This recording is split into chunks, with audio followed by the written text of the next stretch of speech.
Hello everyone, welcome back to the channel. मेरा नाम है शिखा और आज हम करेंगे अपना तीसरा चैप्टर क्लास 12 एंटरप्रेन्योरशिप का, जो कि है enterprise marketing.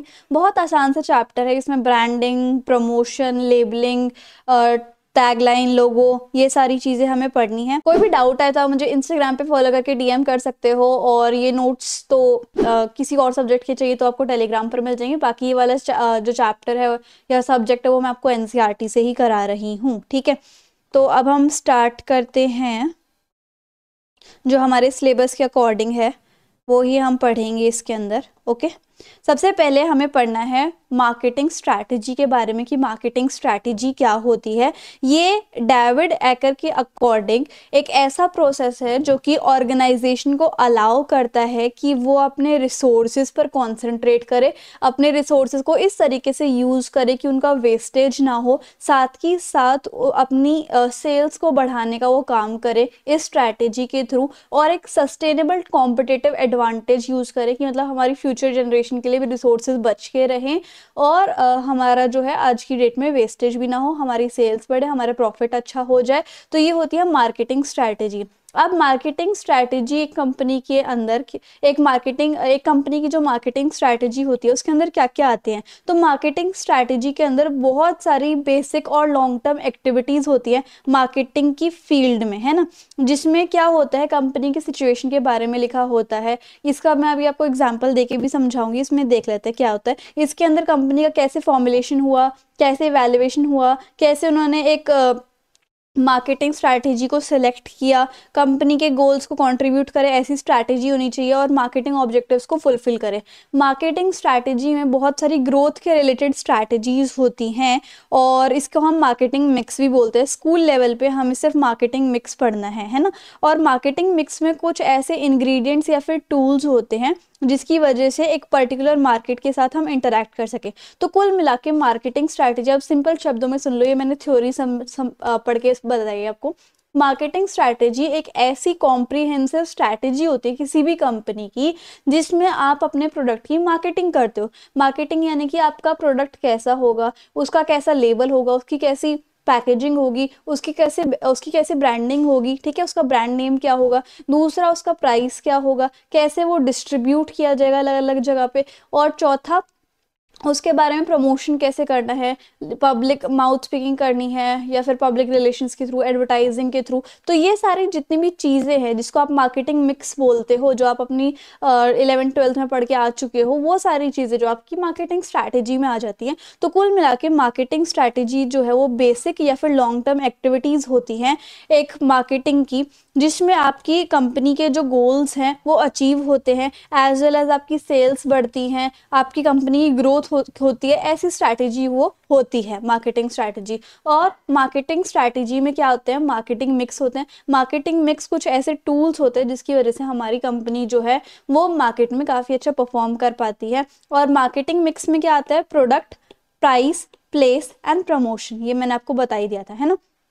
So marketing mix एक ऐसी टर्म है जिसके अंदर 4 P's आते हैं या फिर 4 इनपुट आते हैं, जो कि हमारे कंपनी की मार्केटिंग सिस्टम को बहुत अच्छा बनाती है, और जिसको हम कहते हैं product, price, place and promotion, है ना। तो ये हो गया आपका मार्केटिंग। अब हम बात करेंगे भाई ब्रांडिंग के बारे में। ब्रांडिंग क्या होता है, एक प्रोडक्ट, है ना। A product is anything that is offer to a market for attention, acquisition और कंजप्शन।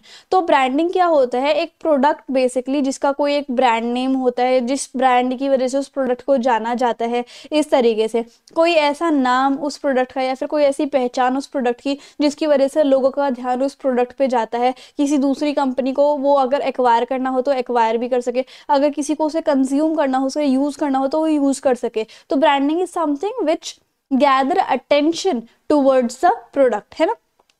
तो ये हो गया आपका ब्रांडिंग। अब ब्रांडिंग के अंदर ब्रांडिंग एज अ कंसेप्ट में हम देख लेते हैं। ब्रांड जो है वो एक नाम होता है, एक टर्म होता है, साइन लगा लो, सिंबल लगा लो, डिज़ाइन लगा लो, या फिर इन सब का कॉम्बिनेशन लगा लो, जिसकी वजह से हम किसी गुड या फिर सर्विस को आइडेंटिफाई कर सकते हैं। जैसे डेयरी मिल्क है, डेयरी मिल्क को हम कैसे आइडेंटिफाई करेंगे कि उसका एक पर्पल रैपर है ना।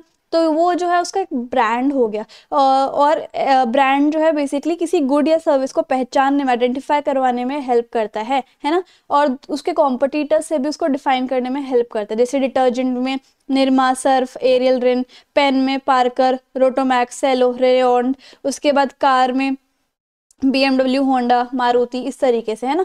अब हम आगे आते हैं। ब्रांड जो है वो एक कॉम्प्रिहेंसिव टर्म है। इसके अंदर नाम भी आ सकता है, टर्म भी, साइन भी, सिंबल भी, डिज़ाइन भी, या इनका कॉम्बिनेशन भी।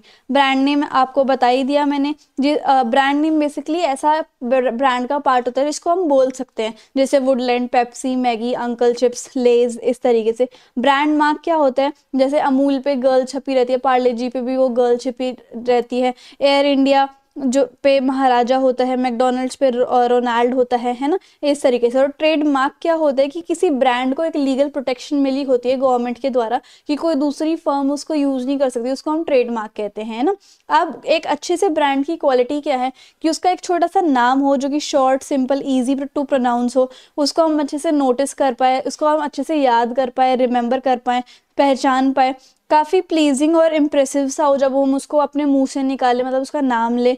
और नेगेटिव इमेज नहीं आनी चाहिए उस प्रोडक्ट को रिलेटेड। और अडेप्टेबल टू पैकेजिंग, हम जो है उसको पैकेजिंग मतलब उसकी पैकेजिंग ऐसी होनी चाहिए जो कि अडेप्ट कर जाए हर टाइप के इन्वायरमेंट में, आई कैची होना चाहिए, और उसको उसके ऊपर ट्रेडमार्क होना चाहिए, इस तरीके से, ठीक है।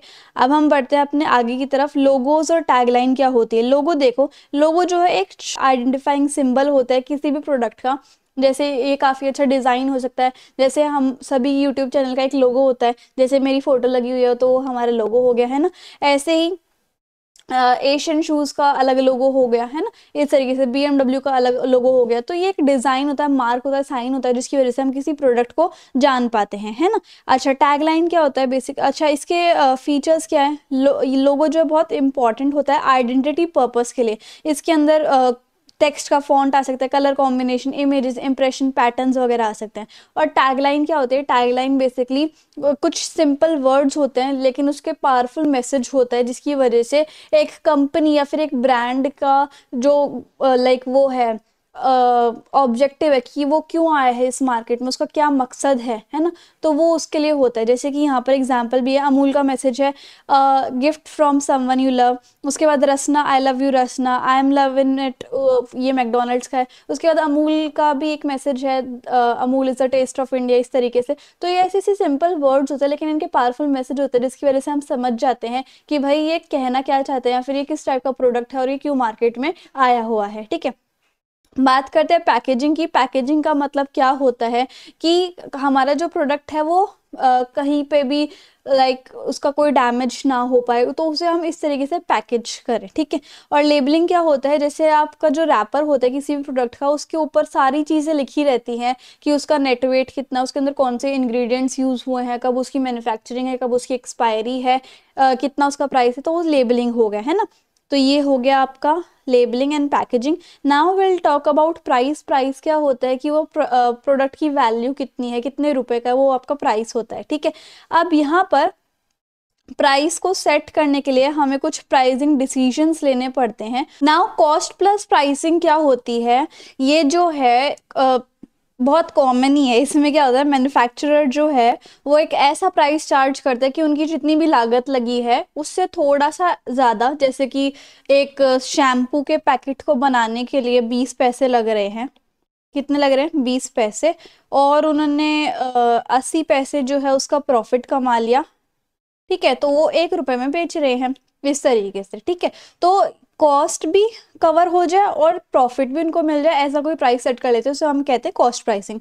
नेक्स्ट प्राइसिंग का वो क्या है, नाउ द पेनिट्रेशन प्राइसिंग। ये ऐसी प्राइसिंग की स्ट्रैटेजी है जहां पर हम किसी भी प्रोडक्ट के प्राइस को मार्केट के प्राइस से कम रखते हैं। इससे क्या होता है, बहुत सारी कंपनीज आज भी ऐसी हैं जो कि मार्केट प्राइस के कंपनीज में जितना भी उस प्रोडक्ट का प्राइस चल रहा है, तो जो कॉम्पिटिटर है वो कम प्राइस रखते हैं। क्यों, ताकि लोगों को उसका ब्रांड नेम याद हो जाए और साथ ही साथ उसका अभी मतलब सेल्स बेशक ज़्यादा हो जाए, लोग उसका नाम जानने लगे, बाद में जब उनके पास शेयर ज़्यादा हो जाएगा लोगों का, तो फिर मनचाहा प्राइस बेचती है। तो ये होता है पेनिट्रेशन प्राइसिंग, जहाँ पर हम मार्केट प्राइस से थोड़ा कम प्राइस रखते हैं ताकि नए कस्टमर्स को अट्रैक्ट कर सके, उनके दिमाग में एक प्रोडक्ट इमेज या फिर ब्रांड इमेज रेडी हो जाए।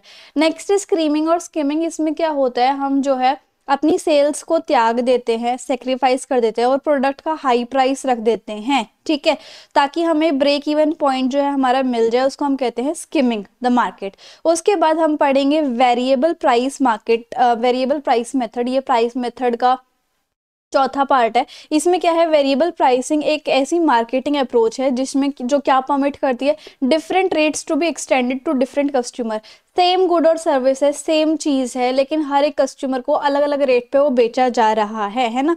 जैसे बेशक ही फिक्स प्राइस है कंट्री में, लेकिन कभी कभी वेरिएबल प्राइसिंग होती है। जैसे आपने देखा भी होगा कि जैसे इंडियन के वो हैं मॉन्यूमेंट्स है, वहाँ पर इंडियन के लिए थोड़ा सा सेम टिकट जो है, सेम चीज़ जो है वो इंडियंस के लिए सस्ते में मिलती है, लेकिन फॉरेनर्स के लिए थोड़ा सा महंगा में बिकती है टिकट्स। तो ये होता है वेरिएबल प्राइसिंग मेथड की सेम प्राइस या फिर सेम गुड या फिर सेम सर्विस जो है, लेकिन अलग अलग कस्टमर्स के लिए डिफरेंट डिफरेंट रेट होता है, that is variable pricing method. Okay, अच्छा जी, अब हम आगे पढ़ेंगे प्लेस मिक्स क्या होता है, डिस्ट्रीब्यूशन कैसे होता है। आपका कोई भी प्रोडक्ट है तो वो किस रास्ते से, किस रूट से जाएगा, कैसे कैसे ट्रेडिंग चैनल्स बनेंगे, आपको मैन्युफैक्चरर, आप जो मैन्युफैक्चरर हो, आप अपने कस्टमर तक अपना प्रोडक्ट कैसे भेजोगे, आपका डिस्ट्रीब्यूटिंग नेटवर्क कैसे होगा, है ना। तो उसके लिए देखो, एक तो होता है डाउनवर्ड फ्लो ऑफ गुड्स, जहाँ पर प्रोड्यूसर जो प्रोड्यूस करता है गुड्स को, वो जाए कस्टमर के पास, मतलब जो बनाता है वो सीधा कस्टमर के पास अपना गुड भेजे।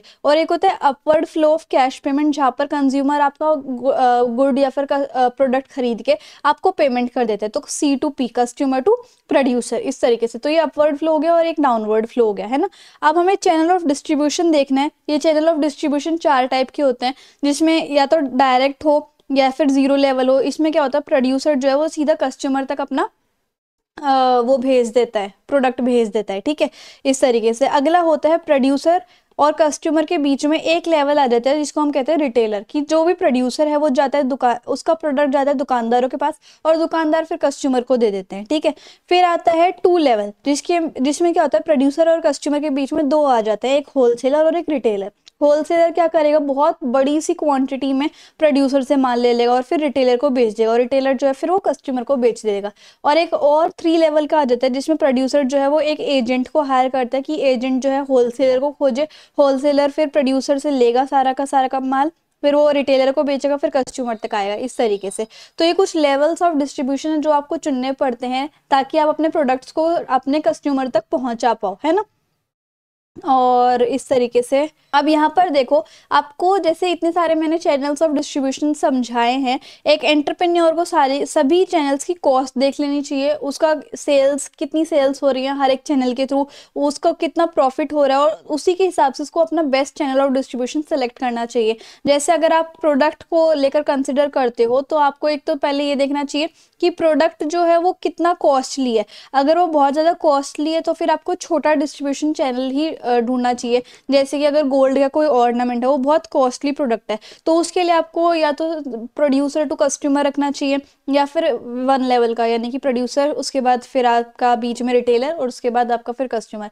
अगर आपका कोई स्टैंडर्डाइज्ड या फिर कस्टमाइज्ड प्रोडक्ट है, स्टैंडर्डाइज मतलब जिसके ऊपर लिखा होता है, जैसे ISI मार्क वाले होते हैं, या फिर आप मिल्टन के यूटेंसिल लगा लो, ये स्टैंडर्डाइज प्रोडक्ट होते हैं जिसकी कॉस्ट जो है वो प्री डिटरमाइंड होती है, और उसके बाद इसके अंदर कोई भी अल्ट्रेशन का स्कोप नहीं है, मतलब कोई भी ब्लैक मार्केटिंग वगैरह का स्कोप नहीं है। तो यहाँ पर हम लॉन्ग डिस्ट्रीब्यूशन चैनल को यूज़ कर सकते हैं, मतलब 3 एजेंट वाला या फिर 2 एजेंट वाला, सॉरी 3 टियर वाला या फिर 2 टियर वाला, इस तरीके से, है ना। अब पेरिशेबिलिटी, अगर कोई ऐसा प्रोडक्ट है जो कि फटाफट से बेकार हो जाता है, सड़न वगैरह हो जाती है, जैसे टमाटर है, 1-2 दिन में सड़ जाए, टमाटर है 5-6 दिन में सड़ जाएगा, अगर वो हाईली पेरिशेबल नेचर है, तो आपको कोई भी नो मिडल मैन चैनल, आपको किसी भी डिस्ट्रीब्यूशन के चैनल ऑफ डिस्ट्रीब्यूशन की जरूरत नहीं है। उसके बाद टेक्निकल नेचर, अगर आपका प्रोडक्ट कोई टेक्निकल नेचर है तो उसको आप डायरेक्टली कस्टमर तक भेज दो, इस तरीके से। अगर आप मार्केट को कंसिडर करते हो तो आपको देखना चाहिए कि आपके कितने बायर्स हैं। अगर आपके ज़्यादा बायर है तो फिर आपको मिडल मैन रखना चाहिए। टाइप ऑफ बायर, दो टाइप के बायर होते हैं, एक जनरल बायर और एक इंडस्ट्रियल बायर, है ना। तो जनरल बायर के लिए आपको ज़्यादा मिडलमैन की ज़रूरत है, और इंडस्ट्रियल बायर के लिए तो इतने ज़्यादा मिडलमैन की ज़रूरत है नहीं।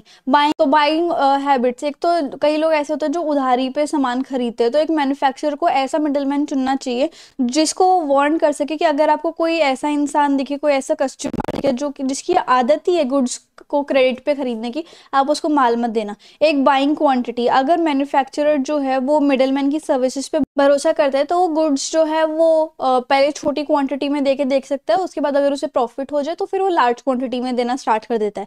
साइज ऑफ द मार्केट, अगर प्रोडक्ट जो है वो बहुत अच्छे तरीके से फैला हुआ है तो प्रोड्यूसर को हेल्प चाहिए होती है मिडलमैन की। अगर आप मैन्युफैक्चरर और कंपनी को कंसिडर कर रहे होते हो, अगर आपकी कंपनी गुडविल काफ़ी अच्छी है, तो आपको ज़्यादा मिडलमैन के ऊपर डिपेंड होने की ज़रूरत नहीं है, क्योंकि आप अपनी खुद की ब्रांचेस भी ओपन कर सकते हो, है ना। Desire to control the channel of distribution, आपके अंदर एक डिज़ायर होना चाहिए कि आप कौन सा चैनल ऑफ डिस्ट्रीब्यूशन को सिलेक्ट करते हो, कंट्रोल करते हो, और जिसको आप कंट्रोल कर सकते हो वही आप डिस्ट्रीब्यूशन चैनल को चुनोगे।